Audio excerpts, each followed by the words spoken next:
আসসালামু আলাইকুম। পরিসংখ্যান প্রথম পত্র ক্র্যাশ কোর্সের আজকের ক্লাসে সবাইকে স্বাগতম। আজকের ক্লাসে আমরা পরিসংখ্যান প্রথম পত্র পঞ্চম অধ্যায় বঙ্কিমতা, পরিঘাত, সূচলতা ওই চ্যাপ্টার থেকে আমরা সূচলতা পার্ট নিয়ে আলোচনা করব। গত ক্লাসগুলোতে আমরা পরিঘাত এবং বঙ্কিমতা শেষ করছি। আজকে থেকে আমরা হইতেছে সূচলতাটা পড়ব। আজকের ক্লাসেই আমরা যে সূচলতাটা শেষ করে দেব। তাহলে শুরু করি। যে আমরা আজকের বিষয় হইতেছে সূচলতা। সূচালতা। এখন এই সূচালতাকে আমরা বলি হইতেছে কার্টোসিস। এখন সূচালতা কি? আমাদের বঙ্কিমতা কি ছিল? আমাদের বিন্যাসের একটা গঠন বৈশিষ্ট্য ছিল না? গঠনের একটা আমাদের বিন্যাসটা কেমন হবে তার মাধ্যমে আমরা বঙ্কিমতার মাধ্যমে বুঝতাম যে আমাদের বিন্যাসটা একটু বামে থাকবে নাকি একটু ডানে থাকবে নাকি একদম মাঝ বরাবর থাকবে, সেটার মাধ্যমে আমরা বুঝতাম। বঙ্কিমতার মাধ্যমে আমরা সেটা বুঝতাম। আর সূচালতার মাধ্যমে আমরা বুঝবো যে আমাদের যেই বিন্যাসটা আছে, সেই বিন্যাসটা কতটুকু তীক্ষ্ণ সেটা আমরা বুঝবো। আমরা একটা গ্রাফের মাধ্যমে সূচালতা তিন ধরনের হয়। একটা হইতেছে অতি সূচালো, একটা হইতেছে অনতি সূচালো, আর একটা হইতেছে মধ্যম সূচালো। এটা হইতেছে অতি সূচালো, আর এরপর হইতেছে মধ্যম সূচালো, এরপর হইতেছে অনতি সূচালো। অনতি সূচালো।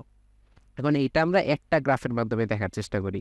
যেমন এই একটা গ্রাফ আঁকলাম, এখানে আমরা এরকম নেই যে প্রথম গ্রাফটা হইতেছে এরকম অনেক সূচালো, এরপরের গ্রাফটা হইতেছে এরকম একটু নিচে নামানো। আমি ফ্রি হ্যান্ডে আঁকতেছি, এর জন্য জিনিসটা একটু এরকম হইতেছে।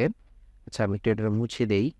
আচ্ছা, এইটা হইতেছে এরকম, আরেকটা এরকম, এই এরপর আরেকটা আছে এই যে আরো নিচ দিয়ে যাবে এরকম। মানে যেটা একটু উঁচা হয় সেটাকে আমরা বলি হইতেছে অতি সূচালো, যেটা একটু নিচা হয় সেটাকে আমরা বলি হইতেছে মধ্যম সূচালো, আর যেটা একদম ছোট নিচা হয় সেটাকে আমরা বলি হইতেছে অনতি সূচালো। এরকম। এখন আমরা কখন বুঝবো যে এটা অতি সূচালো, মধ্যম সূচালো, অনতি সূচালো? তখন আমরা বুঝবো হইতেছে আমরা এই পরিঘাতের মাধ্যমে সূচালতাটা নির্ণয় করব। সূচালতাকে আমরা হইতেছে β2 দ্বারা প্রকাশ করি, এটা আমরা মনে রাখবো। সূচালতাকে β2 দ্বারা প্রকাশ করি। এখন β2 মানে হইতেছে μ4 ডিভাইডেড বাই μ2 স্কয়ার। μ4 কি? μ4 হইতেছে আমাদের চতুর্থ কেন্দ্রীয় পরিঘাত, আর μ2টা হইতেছে দ্বিতীয় কেন্দ্রীয় পরিঘাত। মানে পরিঘাত আমাদের যদি জানা থাকে তাহলে তার সাহায্যে আমরা হইতেছে β2 বা সূচালতাটা বের করতে পারবো। এখন সূচালতা কখন কেমন বের হলে আমরা বলবো যে অতি সূচালো, কেমন বের হলে আমরা বলবো মধ্যম সূচালো, আর কেমন বের হলে আমরা বলবো অনতি সূচালো। আমাদের যদি β2 এর ভ্যালুটা 3 এর সমান বের হয় তখন সেটাকে আমরা বলবো হইতেছে মধ্যম সূচালো। মধ্যম সূচালো। যদি β2 এর ভ্যালুটা গ্রেটার দেন 3 হয় সেটাকে আমরা বলবো হইতেছে অতি সূচালো। আর যদি β2 এর ভ্যালুটা লেস দেন 3 এর ছোট হয় তাহলে সেটাকে আমরা বলবো হইতেছে অনতি সূচালো, মানে কম সূচালো। এইটাকে আমরা বলবো, মানে আমাদের এখানে তীক্ষ্ণতাটা প্রকাশ পাইছে এই সূচালতার মাধ্যমে। তাহলে আমরা β2 বা সূচালতার ভ্যালু যদি এরকম পাই এই সূত্রের মাধ্যমে বের করব, তাহলে সেটাকে আমরা এরকম ভাবে কমেন্ট করতে পারবো বা মন্তব্য করতে পারবো। এখন এই ইয়াটাকে এই এই সূচালতাটাকে আবার অনেক সময় গামা দ্বারাও প্রকাশ করা হয় এইভাবে, যে গামা 2 দ্বারাও প্রকাশ করা হয়। এটা সমান সমান আমরা লিখে হইতেছি β2 - 3 এভাবে লিখি। অথবা β2 এর সূত্রটা কি ছিল? μ4 ডিভাইডেড বাই μ2 স্কয়ার -3। তখন আমাদের এই যে এইখানের কথাগুলা কিরকম হবে? তখন আমাদের কথাগুলো হবে এরকম: যদি গামা 2 সমান সমান আমাদের 0 হয় তখন সেটাকে আমরা বলবো হইতেছে মধ্যম সূচালো। যদি আমরা গামা 2 এর মাধ্যমে প্রকাশ করতে যাই, যদি β2 এর মাধ্যমে প্রকাশ করতে যাই তখন এই যে এতটুকুই শেষ। আর যদি আমরা গামার মাধ্যমে প্রকাশ করতে চাই তখন আমরা হইতেছে দেখবো যে গামা 2 এর মান যদি 0 আসে তখন সেটাকে আমরা বলবো মধ্যম সূচালো। যদি গামা 2 এর ভ্যালু গ্রেটার দেন 0 আসে তখন সেটাকে আমরা বলবো হইতেছে অতি সূচালো। আর যদি গামা 2 এর ভ্যালু লেস দেন 0 আসে সেটাকে আমরা বলবো হইতেছে অনতি সূচালো। মানে আমাদের বঙ্কিমতার মতো হয়ে যাবে তখন। বঙ্কিমতার যেমন ছিল যে বিটা ওয়ানের ভ্যালু আমাদের যদি 0 সমান হয় সেটাকে আমরা বলতাম সুষম বিন্যাস। যদি বিটা ওয়ানের ভ্যালু গ্রেটার দেন 0 হইতো সেটাকে আমরা বলতাম ধনাত্মক বঙ্কিম। যদি বিটা ওয়ানের ভ্যালু লেস দেন 0 হইতো সেটাকে আমরা বলতাম ঋণাত্মক বঙ্কিম। ঠিক সেমভাবে ওই আকারে চলে আসবে যদি আমরা গামার মাধ্যমে বের করতে চাই। আমরা ট্রাই করবো সবসময় বিটা 2 এর মাধ্যমে বের করতে, তাহলে আমাদের এইখানে আর প্যাচ লাগবে না। তাহলে এটা আমরা এক কাজ করি, একটা এক্সাম্পলের মাধ্যমে সলিউশন করার চেষ্টা করি। যেমন আমাদের কাছে এরকম দেয়া আছে যে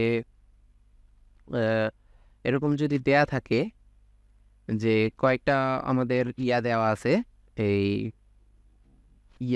9 হতে মাপা আমাদের কিছু 9 হতে মাপা কিছু পরিঘাত দেওয়া আছে। সেই পরিঘাতগুলো হইতেছে এরকম 0, 8, -16, 25। এখন কোনো কিছু হতে মাপা, কোনো কিছু হতে সাপেক্ষে এরকম যদি কথা থাকে তাহলে আমরা জানি আমাদের পরিঘাতগুলো, সেই পরিঘাতগুলো হইতেছে অশোধিত পরিঘাত বা কাঁচা পরিঘাত। সেগুলোকে আমরা μ1' এইভাবে প্রকাশ করি, μ2' = 8, তাহলে μ3' = -16 আর μ4' হইতেছে 25। এখন আমরা বের করব কি, এখান থেকে আমরা সূচালতা বের করব, সূচালতা। এখন সূচালতাকে আমরা হইতেছে বিটা 2 দ্বারা প্রকাশ করি। এন্ড বিটা 2 এর ফর্মুলা কি? ফর্মুলা হইতেছে μ4/μ2²। মানে আমাদের দ্বিতীয় কেন্দ্রীয় পরিঘাত আর চতুর্থ কেন্দ্রীয় পরিঘাতটা দরকার। তাহলে এখান থেকে আমরা ট্রাই করি, কাজ করি যে বের করার চেষ্টা করি, μ2 বা দ্বিতীয় কেন্দ্রীয় পরিঘাতটা বের করার চেষ্টা করি। এটার সূত্র হচ্ছে μ2' - μ1'2। এখন আমরা যদি μ2' এর ভ্যালু এটা, μ1' এর ভ্যালু এটা যদি এখানে বসে তাহলে এটার ভ্যালু আমরা পাবো 8 গেল। তারপর আমাদের দরকার কি, μ4 দরকার বিটা 2 বের করতে গেলে। μ4 যদি আমরা বের করতে চাই, এই যে μ4 এর ফর্মুলা কি, μ4' - 4 μ3' μ1' + 6 μ2' μ1' স্কয়ার -3 μ1' 4। এটা আমরা জানি। এখন এখান থেকে জাস্ট আমরা যদি μ1 μ2 μ1' μ2' μ3' μ4' এই চারটা যদি ভ্যালু বসাই তাহলে এটার ভ্যালু আমরা পাবো 25। এখন ভ্যালু যদি পেয়ে যাই তাহলে ভ্যালু তো এখানে বসাইতে পারবো, μ4 25 এখানে হবে 8²। মানে এটার ভ্যালু আমরা যদি হিসাব করি তাহলে পাবো হইতেছে 0.39। এটা কি হয়েছে, 3 থেকে ছোট হয়েছে না? 3 থেকে ছোট হওয়া মানেই আমাদের যে বিন্যাসটা আছে সেটাকে আমরা বলবো হইতেছে অনতি সূচালো, অনতি সূচালো। এই টাইপ হইতেছে আমাদের সূচালতার প্রবলেমগুলো। তাহলে আমাদের এইভাবে আমরা হইতেছে প্রবলেমগুলো সলিউশন করার চেষ্টা করব। আর আমাদের যদি ওই যে দেওয়া থাকে, বিভেদাঙ্ক দেওয়া থাকে, গড় দেওয়া থাকে, তখন আমরা কি করব?